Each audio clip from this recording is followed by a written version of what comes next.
Silakan. Ya. Kan itu tadi yang apa sih strategi full kan pakai si pada merek daya itu pakai survei 10 dari 8 itu.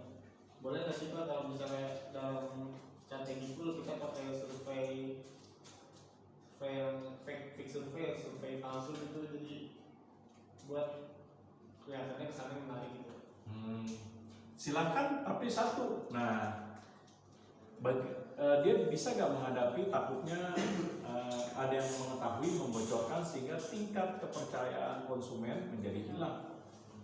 Nah, kalau dia siap menghadapi ini, adanya cara trik yang menutupi hal tersebut sehingga trust ini bisa dijaga. Nah, silakan. Yang kedua, perhatikan lagi, namanya strategi itu harus memperhatikan peraturan. Nah, jangan sampai melanggar ketentuan dan aturan yang ditetapkan oleh pemerintah berupa nilai persaingan. Nah, ini menjadi masalah. Nah, itu dia. Jadi harusnya lebih baiknya pakai survei yang benar-benar. Ya, lebih baiknya. Nah, sama seperti kenapa sih waktu dulu pernah lihat berita bahwa ada 256 perguruan tinggi yang ditutup. Nah, dikarenakan mereka melakukan strategi yang tidak baik tuh. Seperti apa? Seperti komunikasi pemasaran, di sana kuliah bisa selesai dengan cepat, tapi cepatnya dengan cara yang tidak baik. Seperti contoh di sana ada yang 256 perguruan tinggi edukasi jual beli ijazah. Yang kedua, catatan administrasi dibuktikan oleh ada pengawas dari Departemen Kementerian Pendidikan dan Perguruan Tinggi. Ternyata administrasi absen mahasiswa hadir. Nah, ini resikonya apa? Karena melanggar ketentuan peraturan pemerintah. Akhirnya 256 perguruan tinggi itu ditutup. Salah satunya Stay Aldi. Nah, ada yang tahu Stay Aldi? Yang ada di Bekasi.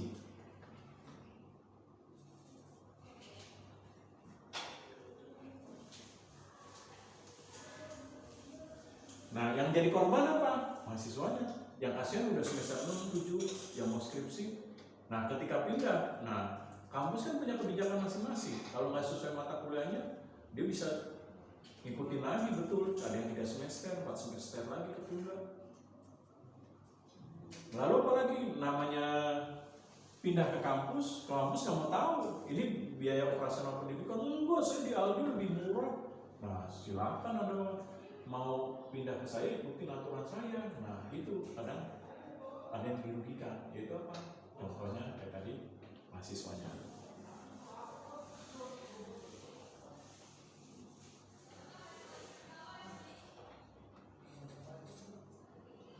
Nah, boleh klik.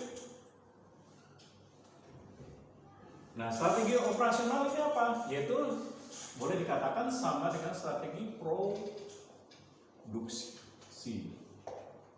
Nah, strategi produksi apa? Strategi yang memperhatikan terhadap kegiatan dalam menghasilkan suatu produk melalui output yang dihasilkan.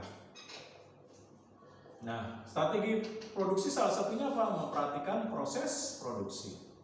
Nah, yaitu tahapan yang dilakukan perusahaan bagaimana menghasilkan suatu barang. Nah, oleh sebab itu, dalam strategi proses produksi harus diperhatikan apa? Nih, bahan baku. Bahan bakunya apa? Kualitas terhadap raw materialnya, yaitu bahan baku yang dihasilkan atau bahan baku yang dibutuhkan. Contohnya, ban Goodyear untuk menghasilkan ban terbaik dalam untuk mobil, maka dia harus apa? Memperhatikan bagaimana strategi proses produksi terhadap bahan bakunya, berupa apa? Kualitas dari karet. Nah, kualitas dari karet yang didapat dan diperoleh dari mana? Dari pohon karet. Lalu apalagi? Dalam proses produksi memperhatikan bagaimana ketentuan, aturan, mekanisme, penggunaan teknologi terhadap mesin-mesin produksi. Nah, bagaimana perhitungan terhadap kapasitas produksinya. Nah, bagaimana divisi atau unit produksi itu berfungsi, dimulai dari pengecekan, quality control, dan lain sebagainya. Nah, sehingga nanti mampu menghasilkan barang yang berkualitas, betul. Nah, berkualitas harus memenuhi dua hal. Yaitu apa? Pertama dari kemampuan perusahaan atau kemampuan industri.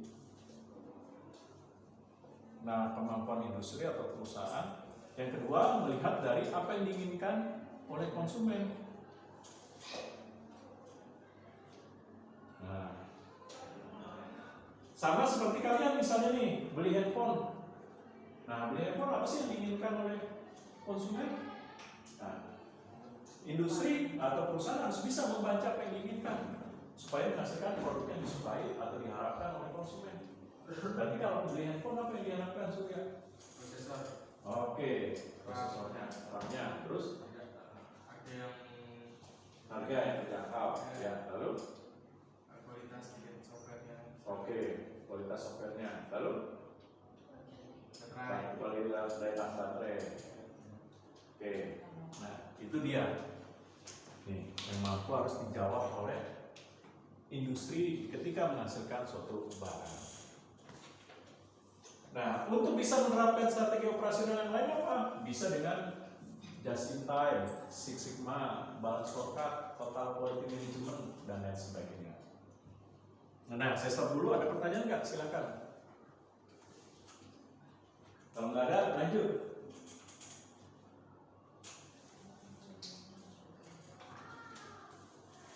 Nah, selain itu, strategi fungsional bisa memperhatikan atau kita bisa memfokuskan upaya terhadap teknologi. Nah, seperti apa nih teknologi? Yaitu memperhatikan bagaimana mesin produksi. Lalu memperhatikan bagaimana penggunaan teknologi untuk mengolah informasi yang berbasis kepada sistem informasi manajemen.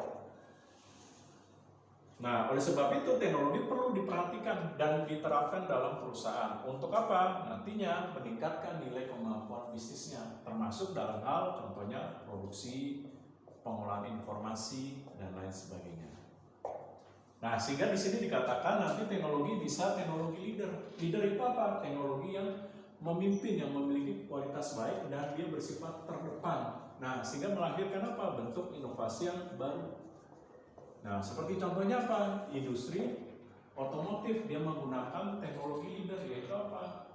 Nah, beberapa sekarang sudah berinovasi menghasilkan suatu produk dengan menggunakan listrik. Nah, bahkan sebagian seperti yang di New York, di Inggris, dan sudah diterapkan sebagian di China dan di Jepang, sudah ada mobil tanpa driver. Dan jadi auto driver, tinggal semuanya berbasis komputer, tinggal tekan, nah Anda mau menuju kemana, nanti sudah otomatis. Bahkan di Jepang taksi tidak perlu lagi menggunakan supir, nah tinggal di stop, nah nanti otomatis tinggal klik, nanti pembayarannya tinggal pakai electronic money. Nah,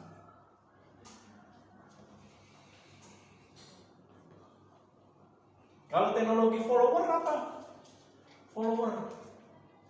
Kalau leader kan teknologi yang terdepan, meningkatkan menciptakan kualitas yang baru dan inovasi yang baru. Nah, kalau follower, iya, strategi yang hanya mengikuti dari tingkat kemajuan yang sudah dilakukan oleh leader maupun oleh penantangnya. Nah, contohnya apa?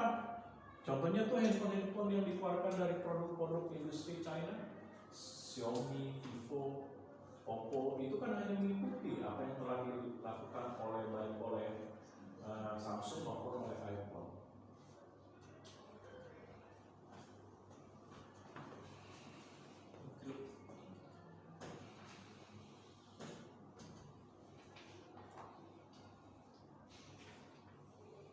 Ya, klik lagi, mantap. Oke, thank you. Nah, selanjutnya apa? Nah, selanjutnya dalam strategi fungsional, perusahaan bisa menerapkan atau industri bisa menerapkan strategi manajemen sumber daya manusia. Nah, kalau strategi manajemen sumber daya manusia, tujuannya apa sih? Yaitu para pegawai tenaga kerja atau sering juga disebut sebagai sumber daya manusia ini ditingkatkan. Ditingkatkan apa? Kemampuannya, keahliannya, keterampilannya, wawasan dan pengetahuan dalam bekerja. Lalu ditingkatkan nilai perilaku dalam bekerja seperti loyalitasnya bagaimana, dedikasinya seperti apa, kepuasan kerjanya, dan lain sebagainya. Nah, sehingga perusahaan perlu untuk meningkatkan ini sumber daya manusia. Melalui apa? Melalui penerapan dan pelaksanaan dari manajemen sumber daya manusia itu sendiri. Nah, caranya apa? Pertama melalui rekrutmen.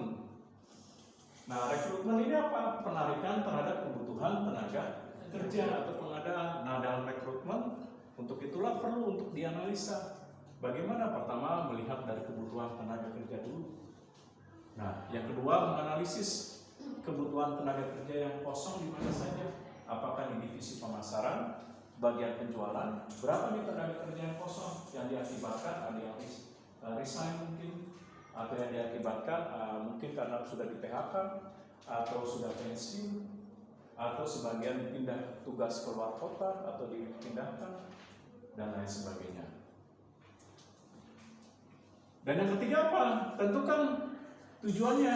Nah, tujuan dari rekrutmen itu apa? Oh, divisi pemasaran, unit penjualan yang kosong tenaga kerja 20, nanti harus memenuhi 20 kebutuhan tenaga kerja yang nanti akan direkrut. Nah, yang keempat apa? Tetapkan metodenya. Metode rekrutmennya apa? Oh, saya mau iklan Pak di media cetak, silakan. Nanti desain bahasanya gimana? Misalnya perusahaan internasional PT namanya apa, sudah beroperasi 25 tahun, membutuhkan beberapa tenaga kerja yang berkualitas, antara lain berapa. Antara lain misalnya usia maksimal berapa, jenis kelaminnya mau pria atau wanita, atau tingkat pendidikannya, kemampuan yang lain misalnya bahasa Inggris dan lain sebagainya. Nah, selain ditentukan metodenya, apakah menggunakan iklan atau kamu menggunakan teknologi informasi berupa job street, ataukah menggunakan misalnya perusahaan yang membantu pengadaan tenaga kerja, outsourcing, dan lain sebagainya. Nah, setelah itu apa yang kelima? Dalam rekrutmen. Yang kelima dalam rekrutmen. Nah, perusahaan harus memutuskan rekrutmen itu dilakukan dari tanggal berapa sampai penutupan tanggal berapa, supaya nanti perusahaan sesudah surat lamaran tenaga kerja masuk atau CV-nya baru dia menyeleksi. Nah, berapa lama waktu yang ditetapkan? Apakah 2 minggu, 3 minggu, sebulan? Nah, sesudah ini baru perusahaan melakukan selanjutnya seleksi. Surat lamaran yang sudah masuk, katakan ada 200 atau 300, nanti diseleksi awal dulu, tingkat pendidikan sesuai gak dengan minimal yang telah ditetapkan oleh perusahaan. IPK sudah sesuai gak? Selanjutnya kemampuan yang lain sudah belum, misalnya mampu bekerja dengan tim, mampu bekerja di bawah tekanan, memiliki kemampuan penguasaan komputer dengan baik, seperti misalnya Office, bahasa Inggris, dan lain sebagainya.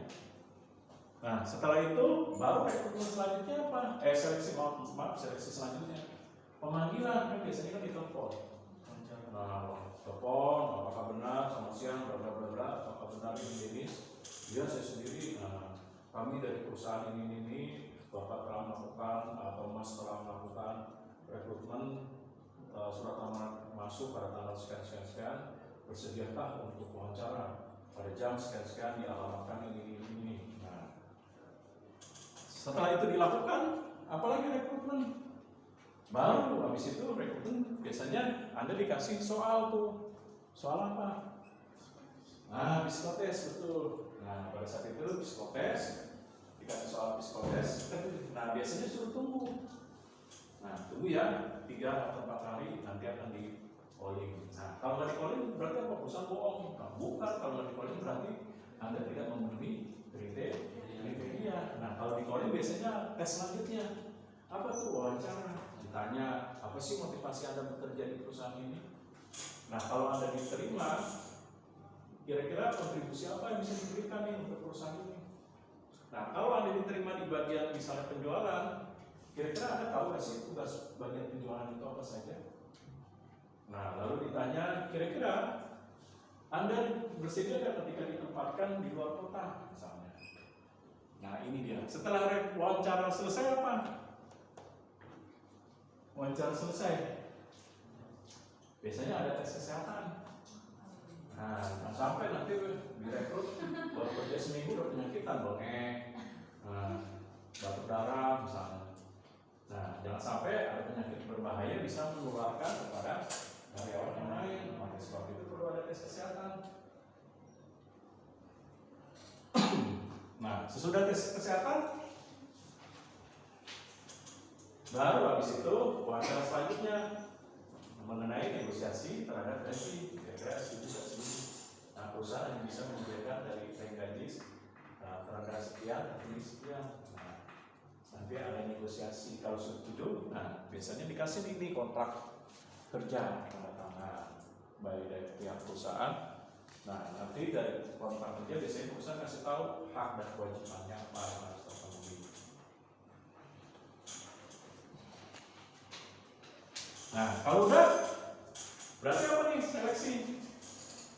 Nah, baru Anda ditempatkan, nanti Anda ditempatkan di sini. Nah, ini ruang kerja Anda. Nah, ini. Nah, setelah itu apa? Baru strategi berikutnya remunerasi. Remunerasi apa sih? Kesejahteraan. Nah, seperti perusahaan harus mendesain berapa gajinya dengan golongan ini, jabatan ini, tingkat kesulitan pekerjaannya ini, berapa yang idealnya. Nah, remunerasi berbicara kesejahteraan seperti gajinya. Nah, lalu ada nggak seperti selain gaji kesejahteraan dalam bentuk yang lain ketika dia lembur? Nah, bonusnya bagaimana akhir tahun? Nah, lalu perlu nggak ada tunjangan sosial seperti suatu saat misalnya mengalami kecelakaan di tempat kerja? Nah, ada nggak tunjangan sosialnya dalam bentuk misalnya asuransi kesehatan? Nah, tiba-tiba bekerja, mohon maaf, amit-amit, tiba-tiba mati meninggal. Nah, ada nggak tunjangan sosialnya? Tunjangan kematian bagi tenaga kerja. Lalu apalagi? Perusahaan juga harus memikirkan, dia udah setia nih 30 tahun bekerja, nggak mungkin 30 tahun ketika sudah selesai masa baktinya, usia sudah memasuki 68 tahun, cuma modalnya juga, makasih ya udah mengabdi. Nah, habis itu dipulang, Pak, uang bensinnya gimana? Nggak ada, cuma ucapan terima kasih, dadah. Nah, perusahaan harus memikirkan nih, bagaimana bentuk nilai tunjangan hari keluarganya. Nah, baru selanjutnya jalur karir. Nah, bagaimana jalur karir, pengembangan karirnya? Nah, misalnya contoh, Anda ditempatkan di pertama kali bekerja sebagai ADM, administrasi umum. Nah, perusahaan harus merancang, kalau administrasi umum, nanti pengembangan karir tertingginya di mana ya? Proses untuk melewati karir tersebut sampai untuk posisi tertinggi, apa persyaratannya, masa kerjanya harus berapa lama? Ketentuan prestasi kerjanya bagaimana, dan lain sebagainya.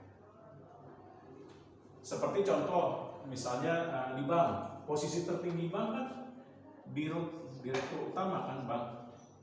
Nah, untuk bisa mencapai direktur utama, nah tingkatannya apa saja, masa kerjanya, baktinya apa, persyaratannya apa saja. Nah, seperti contohnya sudah 15 tahun bekerja, lalu pendidikan minimal S1, tapi ada beberapa bank seperti Bank Mandiri atau BRI yang mewajibkan harus S2 dan lain sebagainya. Nah, selain itu apa? Dalam strategi manajemen SDM perlu adanya pendidikan, pengembangan keterampilan. Nah, pendidikan itu melalui apa? Kalau di Bank Mandiri dan BCA itu ada beasiswa yang diberikan kalau berprestasi. Nah, kalau kalian diterima, kalian juga menunjukkan prestasi kerja yang bagus, dedikasinya, biasanya ada penawaran tuh beasiswa kerjasama beberapa kampus. Contoh kalau BCA itu kerjasama dengan Universitas Trisakti. Nah, bagi karyawan yang bekerja di sana. Nah, kuliahnya di sana setiap hari Sabtu dari pagi sampai sore. Nah, selanjutnya untuk pengembangan karir dan apa nih pengembangan karir dan peningkatan partisipasi berupa adanya program training pelatihan. Seperti apa? Seminar, workshop. Ya, terus dikirim ke perusahaan pusat kayak di Jepang tuh.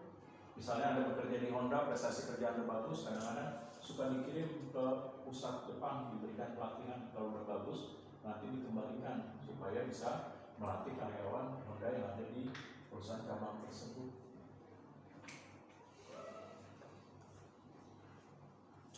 Nah, saya stop. Ada pertanyaan kira-kira?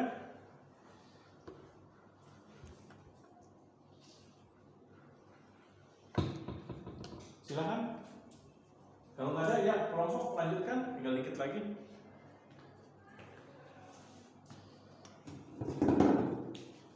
Ya, silakan kelompok lanjutkan, tanggung.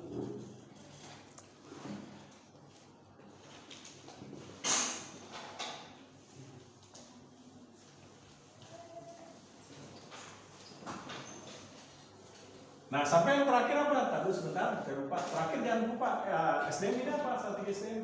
Sampai terakhir perusahaan harus memutuskan apa? PHK namanya manusia, harus ada pemutusan hubungan kerja. Kalau sudah dia tidak lagi produktif. Masa sih usia udah 75 tahun, 78 masih aja bisa bekerja. Nah, kalau orang udah 78 apa? Biasanya maaf kata kemampuan daya ingatnya mulai berkurang. Nah, lalu apalagi biasanya kalau udah tua, udah mulai gampang capek, lalu apalagi? Ya, daya ingatnya, memori jangka panjang maupun jangka pendeknya mulai berkurang. Lalu apalagi? Nah, keagresifan dalam bekerja sudah mulai berkurang. Buru-buru suruh kerja, jalan aja karena kalau umur 80 udah susah kita terlatih lagi. Nah, kalau perusahaan masih suruh mempekerjakan, nah timbul deh kayak lagu Roma Irama, suruh teganya. Nah, oleh sebab itu apa yang perlu dilakukan? Nah, harus mempersiapkan, yaitu pemutusan hubungan kerja itu diberikan pensiun. Nah, seperti masa kerjanya berapa, layak dia posisi terakhir jabatannya apa, dan sehingga diberikan uang pensiun yang sepantasnya sesuai dengan nilai perhitungan yang tepat. Nah, oke, lanjutkan, silakan.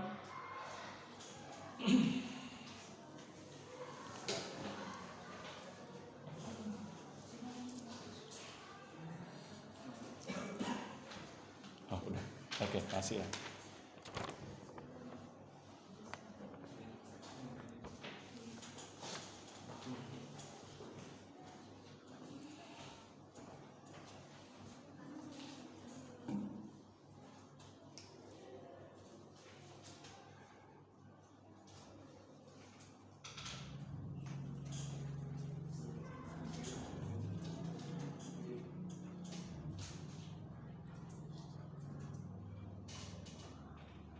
Berikut strategi fungsional harus memiliki bahan-bahan sebagai berikut. Yang pertama, harus mencerminkan tujuan atau sasaran tingkat perusahaan dan bisnis. Yang kedua, harus memastikan alokasi sumber daya yang optimal di semua area atau unit fungsional. Yang ketiga, strategi fungsional perlu memaksimalkan koordinasi antara semua area fungsional untuk mengoptimalkan hasil mereka. Oke, dengan kata lain apa?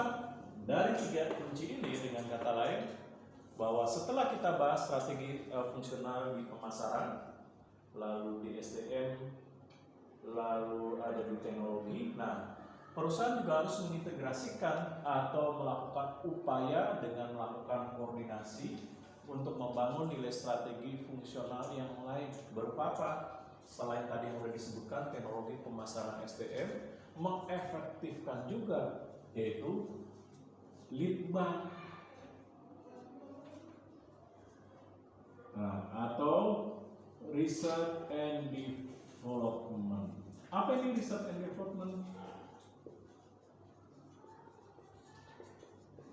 yaitu penelitian dan pengembangan seperti yang tadi udah dikatakan Dennis, melakukan survei untuk melihat apa yang dibutuhkan konsumen, diinginkan konsumen, perilaku konsumen, sehingga perusahaan bisa merancang produk yang disesuaikan dengan apa yang diinginkan oleh konsumen.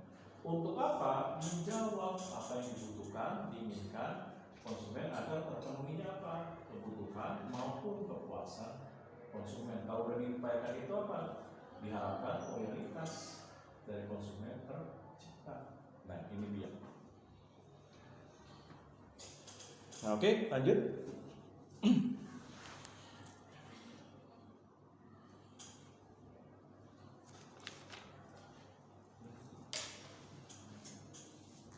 Faktor strategi fungsional. Yang pertama, penyelarasan. Faktor yang ini, faktor penyelarasan merupakan strategi tingkat fungsional harus selaras dengan strategi tingkat bisnis dan korporat. Yang kedua, integrasi. Integrasi menerapkan strategi tingkat fungsional secara horizontal. Ini membantu dalam mengintegrasikan unit fungsional yang berbeda. Nah, kita dulu sebentar. Nah, penyelarasan ini apa? Disesuaikan strategi fungsional terhadap tujuan, sasaran, dan maksud strategi itu diciptakan dalam perusahaan atau industri. Nah, yang kedua integrasi apa? Strategi-strategi yang sudah diputuskan dan akan dilaksanakan ini harus berkoordinasi. Artinya tidak boleh ada penyimpangan terhadap nilai strategi yang telah ditetapkan sesuai tujuan dan sasaran dari setiap fungsi bisnis yang ada dalam perusahaan, baik itu pemasaran, keuangan, SDM, produksinya, maupun terhadap riset and development-nya, maupun terhadap teknologi dan informasi. Nah, itu dia. Lanjut. Yang ketiga, sumber daya. Setiap departemen, divisi, atau unit fungsional harus memiliki sumber daya yang cukup seperti modal, tenaga kerja, dan lain-lain. Oke, maksudnya gimana? Maksudnya bahwa strategi fungsional ini akan berfungsi dengan baik apabila perusahaan mampu mengalokasikan sumber daya secara tepat. Misalnya contoh, di dalam divisi pemasaran ingin mengefektifkan promosi, maka perusahaan harus menetapkan berapa sih anggaran yang tepat yang harus diberikan untuk meningkatkan promosi agar penjualan naik dengan sasaran misalnya contoh 15%. Nah, perusahaan harus menghitung berapa nilai anggaran yang tepat. Nah, sebagai contoh, dalam divisi SDM, perusahaan ingin meningkatkan kemampuan, keterampilan, dan keahlian bekerja supaya kreativitas dan inovasi dalam bekerja menjadi semakin meningkat. Maka perusahaan harus menetapkan berapa yang pengalokasian anggaran untuk merencanakan pelatihan agar pelaksanaan pelatihan itu bisa dilakukan dengan tepat untuk meningkatkan kemampuan dari para pekerjanya. Nah, itu dia. Lanjut. Faktor strategi yang keempat, kemajuan. Bagaimana dan jenis data apa yang harus dilacak sangat penting untuk mengevaluasi apakah ada kemajuan atau tidak. Nah, itu baru yang tadi yang kamu sebutin, evaluasi. Nah, bicara kemajuan jangan tadi itu kembar, nah beda. Nah, kemajuan itu apa? Yang tadi evaluasi. Melihat sejauh mana keberhasilan.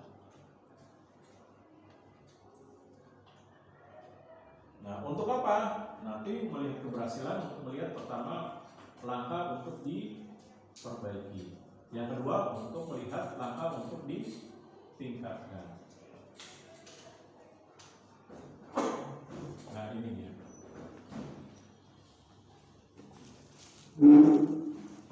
Nah, ada pertanyaan? Silakan.